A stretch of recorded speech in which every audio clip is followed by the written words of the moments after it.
बहुत समय पहले की बात है, जब रावण ने माता सीता का अपहरण करके उन्हें लंका में बंदी बना लिया था। राम जी, जो अयोध्या के राजा दशरथ के पुत्र थे, अपनी पत्नी सीता की खोज में थे। उनके साथ उनके छोटे भाई लक्ष्मण भी थे। सीता जी की खोज में भटकते हुए राम और लक्ष्मण की मुलाकात हनुमान जी से हुई, जो वानरराज केसरी और अंजना देवी के पुत्र थे और भगवान शिव के अंश माने जाते हैं। हनुमान जी को जब पता चला कि ये वही श्री राम हैं, जिनका जन्म धरती पर राक्षसों के विनाश और धर्म की स्थापना के लिए हुआ है, तो उन्होंने तुरंत उनके चरणों में सिर नवाया और उनका सेवक बन जाना स्वीकार किया। राम जी ने हनुमान जी को सीता माता की खोज के लिए दक्षिण दिशा में भेजा। हनुमान जी ने विशाल समुद्र को पार करने के लिए अपने रूप को बढ़ाया और एक ही छलांग में समुद्र लांघ गए। मार्ग में उन्हें सुरसा, सिंहिका और अन्य राक्षसों का सामना करना पड़ा, लेकिन अपनी बुद्धि और शक्ति से उन्होंने सबका समाधान किया। लंका पहुंचकर हनुमान जी ने अपने को छोटा कर लिया और रात्रि में लंका नगरी में प्रवेश किया। उन्होंने देखा कि लंका सोने से बनी हुई है, चारों ओर राक्षस पहरे पर थे। वे अति सावधानी से आगे बढ़े और अशोक वाटिका पहुंचे, जहां माता सीता एक वृक्ष के नीचे दुखी मन से बैठी हुई थीं। हनुमान जी ने पहले माता सीता को राम जी की अंगूठी दिखाकर उनका विश्वास जीता। फिर उन्होंने माता को श्रीराम का संदेश दिया और उन्हें धैर्य रखने को कहा। सीता जी ने हनुमान जी को अपने चूड़ामणि देकर राम जी को देने को कहा।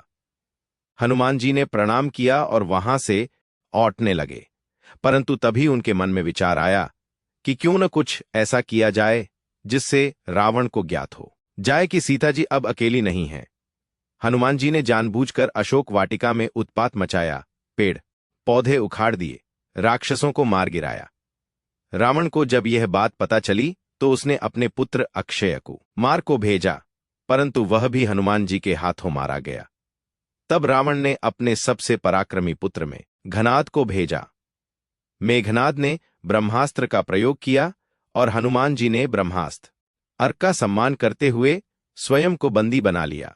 हनुमान जी को रावण की सभा में लाया गया। रावण ने उनका अपमान किया, लेकिन हनुमान जी निर्भीक खड़े रहे। उन्होंने रावण को धर्म का उपदेश दिया और सीता माता को लौटाने की सलाह दी, परंतु रावण अहंकार में डूबा हुआ था। क्रोधित होकर रावण ने आदेश दिया कि इस वानर की पूंछ में आग लगा दी जाए। राक्षसों ने हनुमान जी की पूंछ में कपड़ा बांधकर उसमें आग लगा दी। हनुमान जी ने अवसर का लाभ उठाया। उन्होंने अपना आकार बढ़ाया और अपनी जलती हुई पूंछ के साथ लंका नगरी में छलांगें लगानी शुरू कर दी। लंका के एक एक मोहल्ले में हनुमान जी पहुंचे और उनकी पहुंच की आग से लंका जलने लगी। महलों, बाजारों, सोने के भवनों, रावण की संपत्ति, सब कुछ आग की लपटों में घिर गया। चारों ओर हाहाकार मच गया। हनुमान जी वायु की गति से लंका के कोने कोने में दौड़ते रहे। जलते हुए महलों की रोशनी से रात भी दिन जैसी हो गई थी। रावण हतप्रभ रह गया। उसकी सोने की लंका जल रही थी और वह कुछ भी नहीं कर पा रहा था। उधर हनुमान जी ने जब सीता माता को यह कहने के लिए लौटकर गए कि वह वापस राम जी के आस लौटने वाले हैं, तो माता ने उनसे कहा कि उन्होंने आग में लंका को भले ही भस्म कर दिया हो, लेकिन उनका मन तब तक शांत नहीं होगा जब तक रावण सीता को नहीं लौटाता या राम जी स्वयं आकर लंका पर चढ़ाई नहीं करते। हनुमान जी ने माता को प्रणाम किया और वापस समुद्र पार कर श्रीराम के पास पहुंचे। उन्होंने माता का संदेश और चूड़ामणि दिया। राम जी की आंखें भर आईं और उन्होंने हनुमान जी को हृदय से लगा लिया। अब श्रीराम ने वानर सेना संग युद्ध की तैयारी शुरू कर दी। नल और नील जैसे इंजीनियर वानरों ने समुद्र पर पुल बनाने का कार्य संभाला। पत्थरों पर श्रीराम का नाम लिखने पर वे तैरने लगे और राम सेतु का निर्माण हुआ। समुद्र पर विशाल पुल बनाकर राम जी अपनी सेना सहित लंका पहुंचे। लंका पहुंचकर राम ने अंगद को रावण के दरबार में दूत बनाकर भेजा। अंगद ने रावण को समझाया कि धर्म का पालन करो और माता सीता को लौटाकर शांति से सबका भला करो। रावण ने उनका अपमान किया। अंगद ने युद्ध की चेतावनी दी और लौट आए। अब राम और रावण के बीच भयानक युद्ध शुरू हुआ। रावण की सेना में कई शक्तिशाली योद्धा थे, मेघनाद, कुंभकर्ण, अतिकाय आदि। पर राम की सेना में हनुमान, सुग्रीव, अंगद, जांबवंत, नल, नील जैसे अद्भुत योद्धा थे।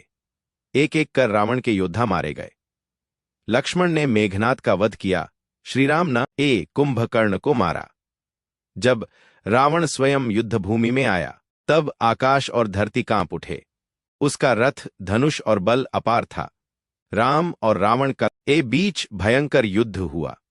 एक समय ऐसा भी आया जब रावण बार बार मूर्छित होकर भी उठ खड़ा होता। तब विभीषण ने राम को बताया कि उसकी नाभि में अमृत है, वहीं पर प्रहार करना होगा। श्रीराम ने अग्निबाण से रावण की नाभि को भेद दिया और रावण का अंत हो गया। लंका की गूंजती गर्जना शांत हो गई। अधर्म पर धर्म की विजय हुई। माता सीता को मुक्त किया गया और अग्नि परीक्षा के बाद राम उन्हें लेकर अयोध्या लौटे। वहां उनका राज्याभिषेक हुआ और रामराज्य की स्थापना हुई, जहां न्याय, प्रेम, धर्म और सेवा का बोलबाला था।